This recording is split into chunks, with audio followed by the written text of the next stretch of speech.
إلى أبيه قال يا أم عثمان ألم تري ما قال لي سعد؟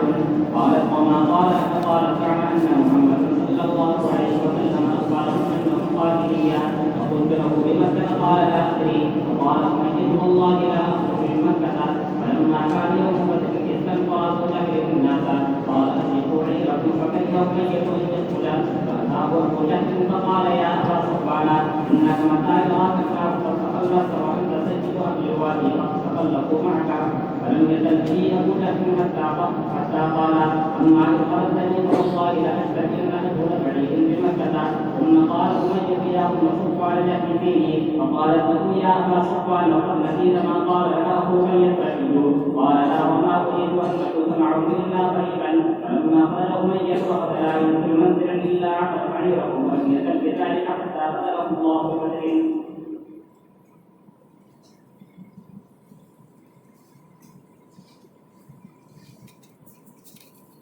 واقعہ امیہ کا انتہا تھا. اس سے حضرت صاحب نے یہ بتا دیا تھا کہ جناب رسول اللہ صلی اللہ علیہ وسلم نے یہ فرمایا کہ امیہ قتل کیا جائے گا ہمارے آدمیوں کے ذریعے. تو یہ پوچھا اس نے کہ مکے میں قتل کیا جاؤں گا یا کہاں ہوں گا کوئی پتہ نہیں, لیکن بہرحال حضور صلی اللہ علیہ وسلم نے یہ خبر دی ہے کہ وہ لوگ جو ہے قتل کریں گے تمہیں. اب امیہ جو ہے گھبرایا بہت اور یہ کہا کہ میں مکے سے نکلوں گا ہی نہیں. قتل کا واقعہ پیش آئے کہتے ہیں کہ جب بدر کا دن پیش آیا اور بدر کی لڑائی کے لیے ابو جہل اور دوسرے سراتین قریش نے لوگوں کو تیار کیا تو استنفر ابو جہل ابو جہل نے لوگوں کو نکلنے پر آمادہ کیا کہ بھئی اپنے قافلے کی حمایت میں چلو. حضور صلی اللہ علیہ وسلم تمہارے قافلے کی بندے کے قافلے کو روکنے والے ہیں اور لوٹنے والے ہیں. آپ سب دیکھو یہ اپنے بندے کے قافلے کو بچاؤ, شہید کرتے بندے کے قافلے کو. ابو سفیان اور عمرو بن عاص اور 30-40 آدمی تھے اس قافلے کے ساتھ جو بندے کا قافلہ شام سے مکہ آ رہا تھا. حضور صلی اللہ علیہ وسلم کو جب خبر ہوئی تو آپ نے مکے والوں سے کہا, وہ مدینے والوں سے کہا کہ چلو موقع اچھا ہے, اے مہاجرین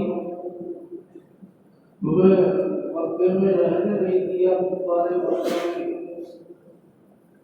تمہارے اموال و جائیداد کا قبضہ کر دیا ہے, اس لیے موقع اچھا ہے بدلہ دو. یہ حضور صلی اللہ علیہ وسلم نے فرمایا تھا. تو ابو جہل نے اسی موقع پر کہا تھا کہ اپنے بندے کے قافلے کی حفاظت کرو, چلو. امیہ اسی رقم کیونکہ سن چکا تھا کہ حضور صلی اللہ علیہ وسلم نے فرمایا ہے کہ یہ قتل مسلمانوں کے ہاتھوں سے کیا جائے گا, اس لیے چلنے کے لیے اور لڑائی کے لیے تیار نہیں ہوا. امیہ نے ناپسندیدہ کی وجہ سمجھا کہ وہ اس لڑائی میں نکلے. تو ابو جہل کو جب پتہ چلا تو تو ابو جہل امیہ کے پاس آیا اور یہ کہا کہ اے مسلمان، امیہ کی حکومت ہے،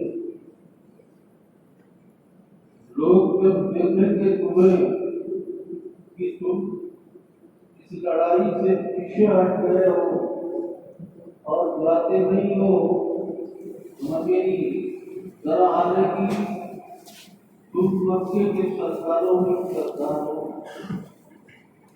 سیدہ علی وادی پہاڑوں کے درمیان کی گری ہوئی زمین کو وادی کہتے ہیں، تو یہاں کے سردار ہونے لوگ دیکھیں گے کہ یہ جا رہا، یہ تو نکل نہیں رہا ہے، تو سفر تو ہوگا تمہارے ساتھ، تو وہ بھی پیچھے ہٹ جائیں گے، وہ بھی نہیں جائیں گے لڑائی کے لیے۔ اور وہ جو ہے ہمیشہ یہ اکساتا رہا امیہ کو، برابر کہتا رہا، یہاں تک کہ امیہ نے کہا کہ بہرحال جب تو میرے اوپر غالب آ رہا ہے اور بار بار کہہ رہا ہے اور میں مغلوب ہو گیا ہوں تمہاری وجہ سے، تو میں دین خریدوں گا جو مکے کا ہو۔ مکے کے اندر مکے کا جو بہترین ہوگا، تیز دوڑنے والا، وہ خریدوں گا اور راستے ہی سے بھاگ آؤں گا کہیں بچ کر کے۔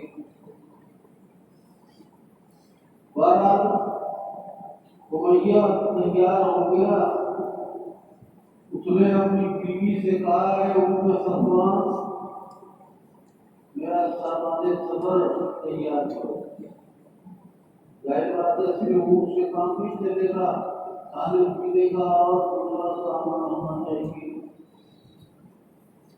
تو اس کی بیوی نے کہا کہ اے امیہ، اے ابو صفوان، کیا تم بھول گیا ہے اس چیز کو جو تمہارے بھائی نے یثربی نے کہا تھا؟ مدینے کا نام پہلے یثرب تھا، لیکن چونکہ یثرب کے معنی ملامت کے آتے ہیں، اس لیے حضور صلی اللہ علیہ وسلم نے مدینے کا نام مدینہ اور کعبہ اور طیبہ رکھا۔ بیوی نے کہا کہ ساتھ کے بات کو بھول گئے ہو۔ حضور صلی اللہ علیہ وسلم نے فرمایا کہ تمہارا مطلب جو ہے مسلمان کریں گے، لیکن بھائی کہا ہے دوستی کے اعتبار سے، بھائی کہا ہے نسبی اعتبار سے نہیں، ساتھ سے دوستی ہوگی امیہ کی، اس لیے ابو کو کہا قال اللہ، امیہ نے کہا نہیں پورا نہیں ہوں میں، مجھے یاد ہے اچھی طرح سے یہ بات، یہ جملہ یاد ہے جو حضور صلی اللہ علیہ وسلم کے حوالے سے ساتھ نے مجھ سے بتایا تھا، اور میں ارادہ نہیں کرتا ہوں کہ ان کے ساتھ جاؤں گا مگر قریب، مطلب یہ کہ جا رہا ہوں ضرور مگر راستے سے بھاگ آؤں گا قریب ہی، اس لیے میں نے تیز درو گھوڑا کی خریدا ہے۔ کہتے ہیں جب امیہ نکلا، یعنی مکے سے نکلا ابو جہل کے ساتھ، تو وہ کسی منزل پر نہیں اترتا تھا مگر اپنے اونٹ کو وہیں باندھتا تھا، جہاں بھی منزل اس نے بنائی اور جہاں بھی اترنے کی جگہ بنائی تو اونٹ کو وہیں باندھتا تھا کہ کوئی موقع ملے گا تو میں واپس پیچھے بھاگ جاؤں گا، اور اسی طریقے سے اس کو موقع نہیں ملا، اور حضور صلی اللہ علیہ وسلم کی بات جو ہے وہ ظاہر ہونے والی تھی اور واقع ہونے والی تھی، یہاں تک کہ وہ آیا بدر میں اور بدر میں وہ مارا گیا۔ چنانچہ بدر کی لڑائی کے واقعات میں یہ آتا ہے کہ جب جنگ شروع ہوئی کفار اور مسلمانوں کے درمیان اور کفار مارے جانے لگے، حضور صلی اللہ علیہ وسلم نے ایک کنکری مٹھی کی لے کر کے پھینکا تھا کفار کی طرف اور شاہ کی موجود کہا تھا۔ ہر کافر کی آنکھ میں وہ کنکری گویا کی پہنچی اور اس کی وجہ سے وہ آنکھ اپنا ملتے رہے اور صحابہ انہیں قتل کرتے رہے۔ اسی کو قرآن نے کہا ہے جو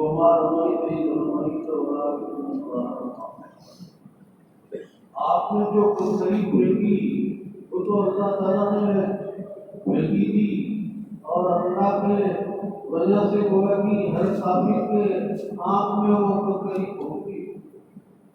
بہرحال تو اس موقع پر عبدالرحمن ابن عوف سے ملاقات ہو گئی امیہ ابن خلف کی۔ ان کی دوستی مکے میں پہلے سے تھی، اب تو یہ مدینے میں آ گئے تھے عبدالرحمن ابن عوف۔ بہرحال ملاقات ہونے کے بعد اونٹ پر ایک طرف وہ بیٹھا ہوا تھا امیہ اور پیچھے اس کا لڑکا بیٹھا ہوا تھا۔ میرا بہت شاندار تھی۔ اگر عبدالرحمن بن عوف نے کہا تیرا بڑی شاندار کرنے کا چھوڑیے، جان کی اندازے پڑ رہا ہے، مجھے بچاؤ۔ چنانچہ اس کے حفاظت میں عبدالرحمن بن عوف کی حفاظت میں یہ چلا۔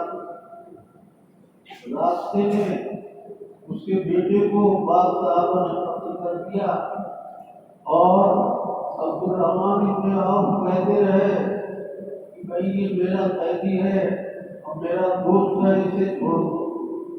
صحابہ نے چھوڑا نہیں اور امیہ کو کہا عبدالرحمن بن عوف نے کہ تو گر جا اور اس کے اوپر جو پڑ گئے۔ حضرت بلال حبشی رضی اللہ عنہ نے کہا کہ بھائی یہ امیہ ابن خلف بہت بڑا کافر ہے، مجھے ریتیلے میدان میں جب کی تبتی ہوئی ریت ہوتی تھی وہاں لٹا دیتا تھا اور میرے اوپر جو ہے پتھر کی چھلیں ڈھک دیتا تھا اور کہتا تھا کہ یا تو اسلام سے پھر جاؤ ورنہ اسی میں مر جاؤ۔ یہ لا نجا تو اس نجا ہوگی، اگر وہ یہ بچ گیا تو میری نجات نہیں ہے، مارو۔ چنانچہ اندر سے انصار مدینہ نے اسے گھوم گھوم کر اور چھریوں کے ذریعے سے اور بیدوں کے ذریعے قتل کر دیا۔ تو حضور کی بات کہ تیرا قتل ہوگا میرے آدمیوں کے ذریعے، وہ بات مجھے ثابت آئی۔ جی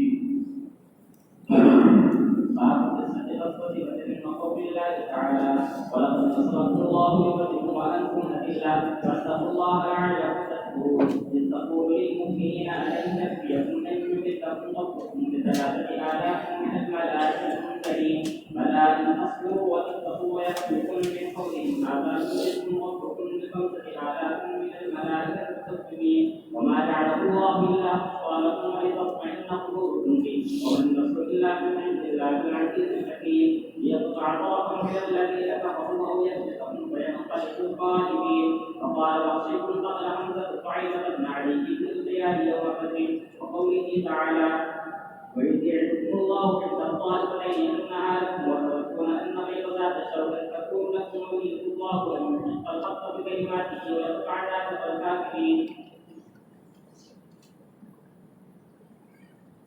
غزوہ بدر کا واقعہ کچھ تو میں نے بیان کر دیا، کیونکہ یہ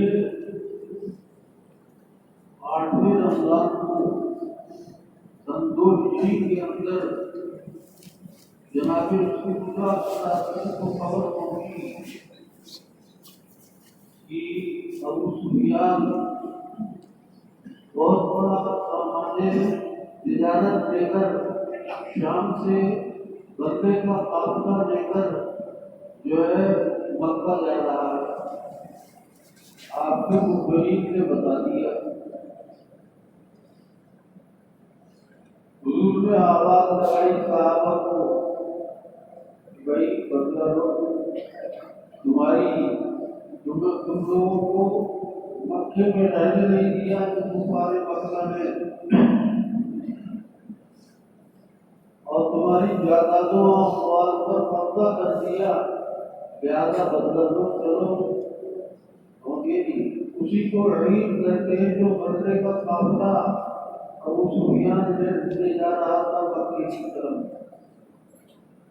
ادھر ابو سفیان نے بھی اپنے مخبر چھوڑ رکھے تھے.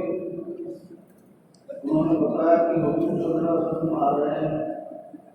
چنانچہ وہ خود بدر کے میدان میں اسی بدر کے راستے سے یہ راستہ شام کو اور مکے کو جاتا تھا. آیا دیکھنے کے لیے تو وہاں عید پڑی ہوئی ملی جانور کی، جس میں مدینے کے کھجوروں کی گٹلیاں تھی. معلوم ہوتا ہے کہ یہاں کوئی مخبر آیا تھا اور اس نے ہمارے سفر کے حالات بتا دیے ہیں. حضور کو گٹلیاں بتا رہی ہیں کہ مدینے کی بڑے زیادہ ہوا کرتے تھے. بہرحال اس نے ایسا کیا کہ زمزم غفاری کو اجرت پر خرید لے کر کہ تمہیں اتنا پیسہ دیں گے اور اتنا روپیہ دیں گے، تم جا کر مکے والوں کو خبر کر دو کہ تمہارے قافلے پر محمد صلی اللہ علیہ وسلم حملہ کرنے والے ہیں. چنانچہ زمزم غفاری نے مکے کے بیچ میں اپنے اونٹ پر کھڑے ہو کر آواز لگائی کہ مکے والوں اپنے بندے کے قافلے کو بچاؤ اور جلدی کرو، ورنہ وہ قافلہ جو ہے تمہارے ہاتھ سے نکل جائے گا اور حضور صلی اللہ علیہ وسلم اس پر قبضہ کر لیں گے. ایک طرف تو یہ انتظام کیا، دوسرے یہ کہ بندے کے قافلے کو لے کر وہ ساحل سمندر کی طرف چلا گیا. ساحل سمندر بچا ہوا تھا اور تھوڑی دور جا کر اس نے خط لکھا مکے والوں کو کہ اب آنے کی ضرورت نہیں، قافلہ محفوظ ہو گیا. میں ساحل سمندر کے راستے مکہ آ رہا ہوں اور تمہیں لڑائی کی ضرورت نہیں. چنانچہ اس کے خط کو پانے کے بعد مکے والوں کو یہ خیال ہوا کہ ہم واپس چلے جائیں. جو تک پہنچ چکے تھے مکے والے ابو جہل کو یہ بات خراب لگی. حکیم ابن حزام نے عتبہ سے یہ کہا کہ عتبہ تم جو ہے مکے والوں کے سردار ہو، اس لڑائی سے کیا فائدہ ہے؟ تم انتقام لینے کے لیے عمرو شخص تھا جس کو صحابہ نے قتل کیا تھا اور سامان لوٹ لیا تھا، وہ حریف تھا مکے والوں کا، تو اس کے انتقام کے لیے جا رہے ہو، کیا ضرورت ہو گئی؟ تمہارا قافلہ تو بچ گیا.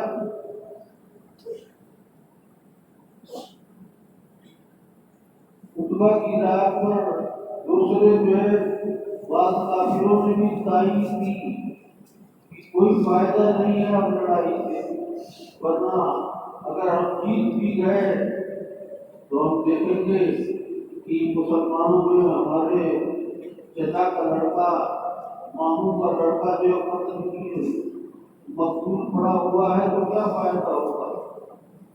اس لیے ہمیں واپس جانا چاہیے۔ ابو جہل کو خبر ہوئی تو بہت غصہ ہوا مغرب پر کہ تم نے یہ کیا صورت اختیار کی اور لوگوں کو آمادہ کیا واپسی کے لیے۔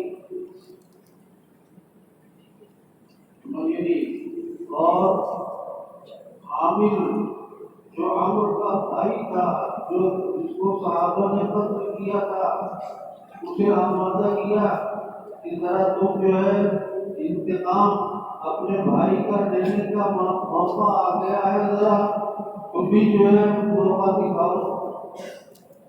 چنانچہ عرب کا طریقہ یہ تھا کہ ایسے موقع پر سوئی کھول دیتے تھے اور چلاتے تھے واہ بڑا واہ بڑا واہ بڑا، سمجھے نہیں آئے سمجھے اب مارا گیا اور اس کا انتقام کا موقع ہے، لوگ نہیں جا رہے ہیں۔ لوگوں کو جوش ہوا بعد میں کہ ہم لڑیں گے اور انتقام لیں گے عمر کا۔ چنانچہ وہ بادشاہ ہمارے مکہ کا بدر کے قریب جو انتہائی کنارہ تھا اور اوپر ایک ٹیلا تھا، اس کے نیچے گویا کہ آ کر کے ان کے ادھرے، اسی کو ادھرے قصوہ کہا گیا ہے۔ اور صحابہ جو ہے دوسری طرف تھے، ہمارے مکہ کا جو جگہ تھی وہ کچھ مٹی کی بھی تھی اور چلنے پھرنے میں بڑی آسانی تھی۔ انہوں نے آ کر کے قبضہ پہلے کر دیا تھا۔ صحابہ کرام دوسری طرف جو ہے آئے ٹیلے کے قریب، وہ بھی لیکن وہ ریتیلی جگہ تھی۔ شیطان نے صحابہ کرام کے دلوں میں یہ وسوسہ پیدا کیا کہ اگر تم حق پر ہوتے اور تم کامیاب ہونے والے ہوتے، تمہیں اچھی جگہ ملتی، ریتیلی جگہ تمہیں ملتی۔ بعض صحابہ کو غسل کی ضرورت یا وضو کی ضرورت ہوتی کہ اس میں دقت ہوتی، تو اللہ تعالیٰ نے خوب بارش برسائی اور ریتیلا مقام جو ہے وہ جم گیا، چلنے پھرنے میں بڑی آسانی ہو گئی۔ اور اس سخت بارش کی وجہ سے کفار مکہ کے لیے کیچڑ اور وہ جگہ ایسی ہو گئی کہ چلنا پھرنا دشوار ہو گئے۔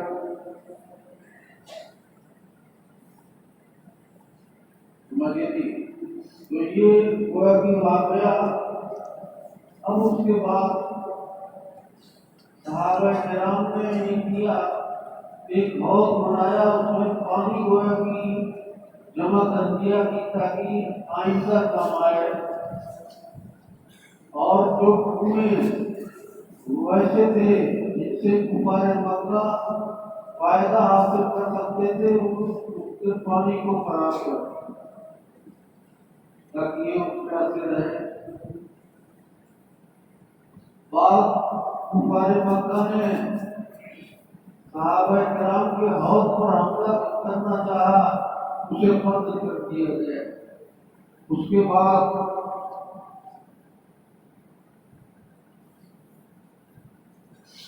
عتبہ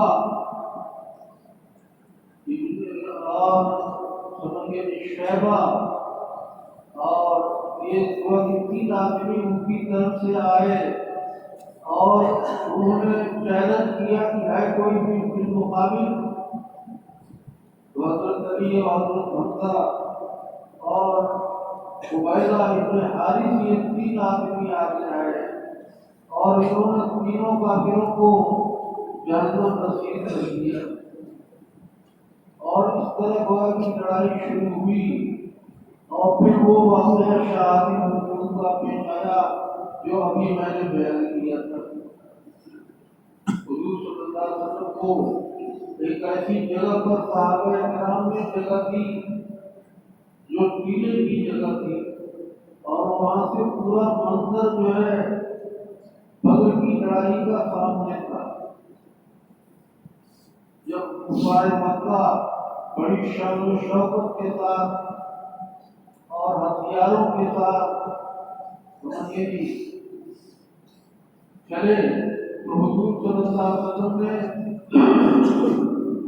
صحابہ کرام سے کہا کہ دیکھو، سامان کی کثرت یا شان و شوکت سے فتح نہیں ہوتی، فتح ہوتی ہے صبر و استقامت سے، کہ آدمی گویا کی صبر کرے اور جمع رہے، اس سے گویا کی فتح ہوتی ہے۔ اور اس کے بعد اللہ کے سامنے رونے دھونے لگے حضور صلی اللہ علیہ وسلم، اور ایسا استغراق ہوا کہ آپ کی شان مبارک سے آپ کی ردائے مبارک جو ہے نیچے گر گئی۔ حضرت ابوبکر صدیق نے اسے آپ کے شانے پر رکھا اور آپ نے دعا مانگتے ہوئے یہ فرمایا کہ اے اللہ، یہ کچھ آدمیوں کو میں نے میدان جہاد میں پیش کیا ہے، اگر یہ ہلاک ہو گئے تو تیری عبادت جو ہے صحیح معنی میں نہیں ہو سکی، اور رو رہے تھے، اللہ سے دعائیں مانگ رہے تھے۔ اللہ تبارک و تعالیٰ نے وہ مقام کیا کہ صحابہ کرام جیت گئے اور کفار مکہ 70 مارے گئے جو صنادید قریش تھے، قریش کے سردار تھے، اور 70 ہی قید ہوئے۔ درمیان میں واقعات ہوا کہ اور بھی کچھ آتے ہیں کہ بدر کے میدان میں 2 غلاموں کو صحابہ کرام نے پکڑا، حضور صلی اللہ علیہ وسلم نماز پڑھ رہے تھے، پوچھا کہ تم کس کے ساتھ ہو؟ تو ان 2 غلاموں نے کہا کہ ہم پانی بھرنے کے لیے عجیب لگتے گئے ہیں، سمجھے نہیں، ہم قریش کے ساتھ ہیں۔ صحابہ نے مارا کہ ابو سفیان کا نام نہیں لیا۔ صحابہ چاہتے تھے کہ مقابلہ جو ہے بندے کے قافلے کے ساتھ ہو۔ صحابہ کے پاس 3 گھوڑے تھے اور 70 ہوا کی اونٹ تھے، بس سامان بھی کم تھا، ہتھیار بھی کم تھے، وہ تو بندے کے قافلے سے مقابلے کے لیے آئے تھے۔ جب ان 2 غلاموں نے کہا کہ ہاں ابو سفیان کے ساتھ آئے ہیں تو انہیں چھوڑ کے حضور صلی اللہ علیہ وسلم جب نماز سے فارغ ہوئے تو آپ نے فرمایا کہ بھائی وہ غلام جب سچ بول رہے تھے تو ان کی پچائی جب قریش کے ساتھ سچ کہا اور ابو سفیان کا نام دیا تو تم نے چھوڑ دیا، جھوٹ پر سوچتے۔ یہ واقعی قریش مکہ کے عجیب تھے اور پانی گویا کی لے جا کر کے دیا کرتے تھے، اور اس طرح کے واقعات گویا کی پیش آئے، اور پھر اللہ تعالیٰ نے بے سر و سامان جو صحابہ کرام تھے اللہ تعالیٰ نے ان کی مدد فرمائی، اس لیے کہ صحابہ نے صبر اور استقامت کا راستہ اختیار کیا تھا، جمے رہے اور صبر کیا۔ اللہ تبارک و تعالیٰ نے 1000 کفار مکہ پر 313 صحابہ کرام کو فتح عنایت فرمائی۔ تو یہ قصہ غزوہ بدر کا یہاں سے چل رہا ہے۔ اللہ تعالیٰ فرماتے ہیں کہ یقیناً تمہاری اللہ نے بدر میں مدد فرمائی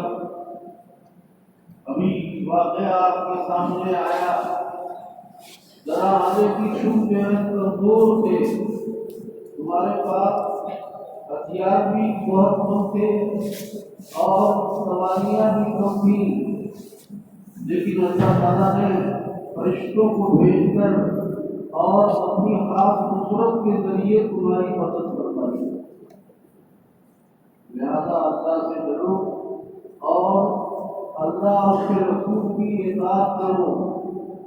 میری امید کی تم شکر گزاری کرو گے۔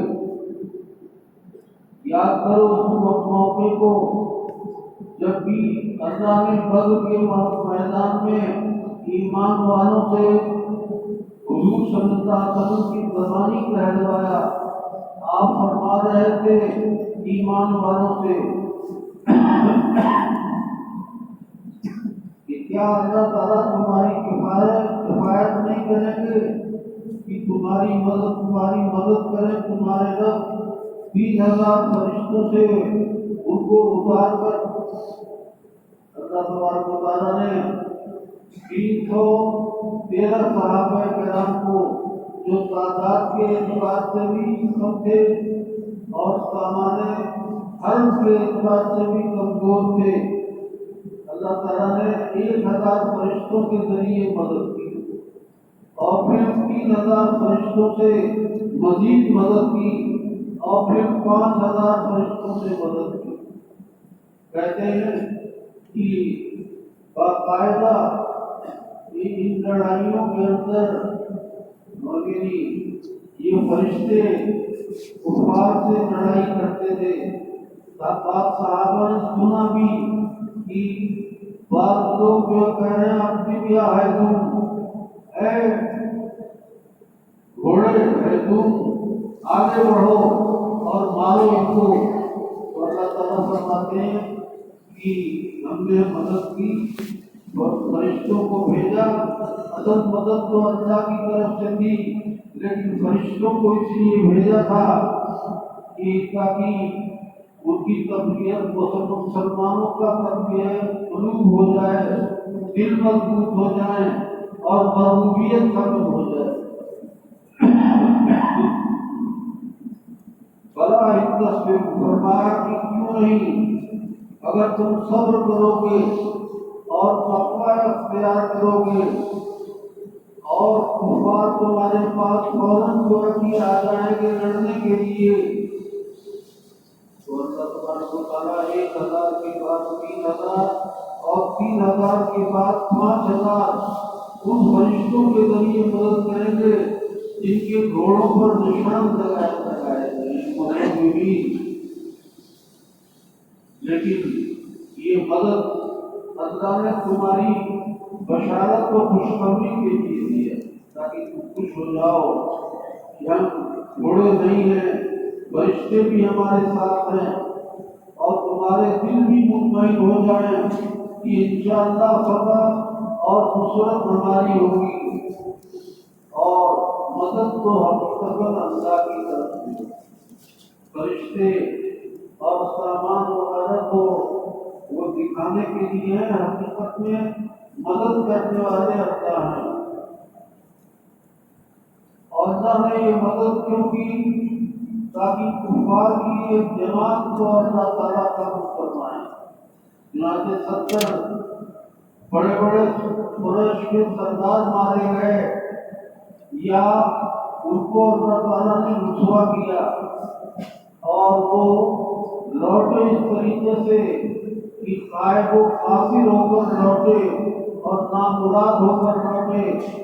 ابو جہل نے تو یہ کہا تھا کہ نہیں، ہم جائیں گے بدر میں اور وہاں اونٹ ذبح کیے جائیں گے اور سب کو کھانا دیا جائے گا، جو لشکری ہیں ان کو بھی اور جو عرب والے آئیں گے ان کو بھی ہم کھانا دیں گے، اور مسلمانوں کی کھوپڑیوں میں شراب بھی جائے گی اور پورے عرب کے اندر ہماری شان و شوکت ہوگی کہ ہم گویا کی بہادر اور شجاع ہیں۔ لیکن اللہ تعالیٰ نے ابو جہل کو بھی مروایا میدان بدر کے اندر، آگے اس کا ذکر آ رہا ہے. دو لڑکوں نے اسے قتل کیا. وحشی ابن حرب جو حبشی ہیں وہ فرماتے ہیں کہ حضرت حمزہ نے طعیمہ ابن عدی ابن خیار کو بدر کے دن جو ہے قتل کیا تھا. اللہ تعالیٰ نے ایک جگہ فرمایا اللہ تم سے وعدہ کر رہے تھے کہ دو جماعتیں ہیں کفار کی, ایک بدلے کا قافلہ ہے اور ایک ہتھیار بند قافلہ ہے, ایک عید ہے ایک نبی ہے, ایک پر ہم خود تمہیں ہدایت کریں. اللہ کا وعدہ تھا. اللہ تعالیٰ نے غزلے کے قافلے کو تو چھوڑ دیا اور جو ہتھیار بند قافلہ مجاہد کے ساتھ تھا اس کو مضبوط کیا اور اس کو ذلیل کیا اور مسلمانوں کو کامیابی عنایت فرمائی.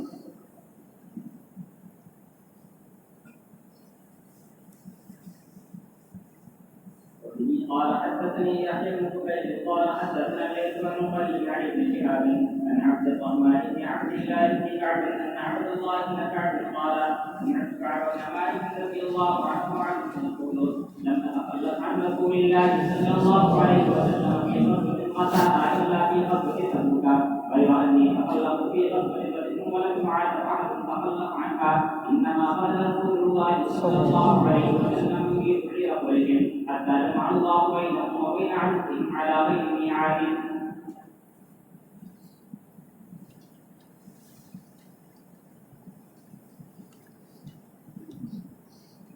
کعب بن مالک سے ان کے صاحبزادے عبداللہ ابن کعب نے یہ روایت سنی. کعب بن مالک مدینے کے رہنے والے انصاری صحابی ہیں. وہ فرماتے ہیں کہ میں حضور صلی اللہ علیہ وسلم سے پیچھے نہیں رہا کسی غزوے میں جو آپ نے غزوہ کیا.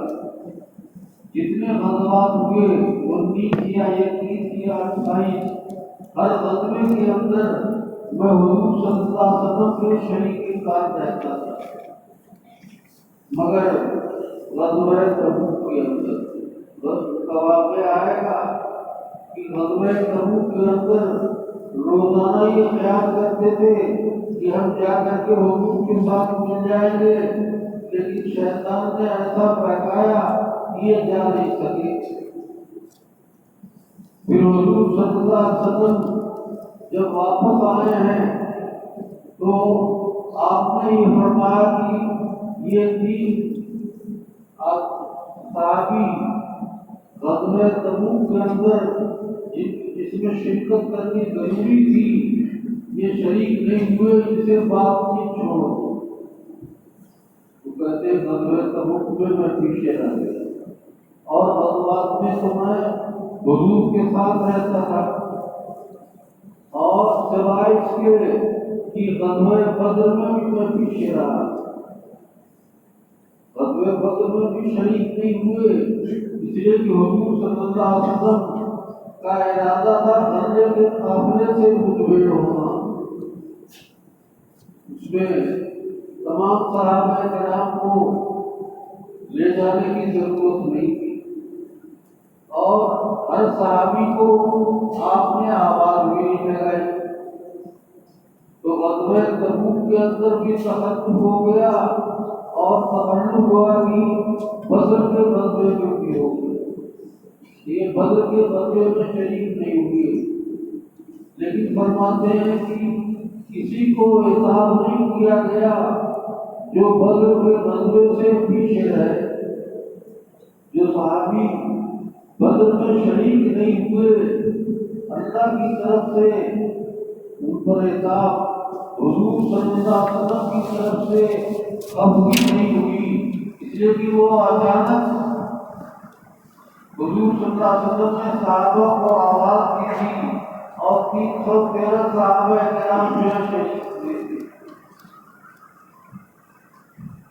حضور صلی اللہ علیہ وسلم نکلے تھے قریش کے بندے کے قافلے کے ارادے تھے. آپ کا ارادہ تھا کہ ابو سفیان اور 30-40 آدمی جو بندے کے قافلے کو لے کر شام سے مکہ جا رہے ہیں ان کو پکڑا جائے اور سامان دیا جائے تاکہ بدلہ ہو جائے کفار مکہ کا کہ انہوں نے صحابہ کو مکے سے نکال دیا تھا اور ان کی جائیدادوں اور اموال پر قبضہ کیا تھا. لیکن صورتحال یہ پیش آئی کہ ابو جہل سب کو لے کر بدر کے میدان میں پہلے سے آ گیا.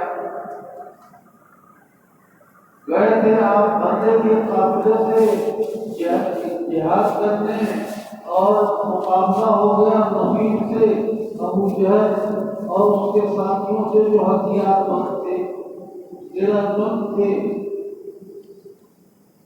فرماتے ہیں کہ یہاں تک کہ اللہ تعالیٰ نے اکٹھا کر دیا صحابہ کرام کو اور ان کے دشمنوں کے درمیان. کفار مکہ ابو جہل وغیرہ کا مقابلہ صحابہ کرام سے ہو گیا 313 سے. اللہ غیر میعاد اس کے وعدے کا وقت جو ہے مقرر نہیں تھا. وعدے کا وقت مقرر کو اچانک یہ واقعہ پیش آیا. ان کے بندے کے قافلے سے مقابلے کے لیے گئے تھے اور مقابلہ ہو گیا ہتھیار بند قافلے سے. لیکن صحابہ نے صبر اور استقامت کا ثبوت دیا تو اللہ تبارک و تعالیٰ نے ان کی مدد فرمائی اور آپ نے یہ ملا کر جو اللہ سے دعا مانگی تو اللہ تعالیٰ نے 313 کو 1000 پر جو ہے غلبہ دے دیا اور 70 مارے گئے. صنادید قریش اور 70 قید کیے گئے. باب قول الله تعالى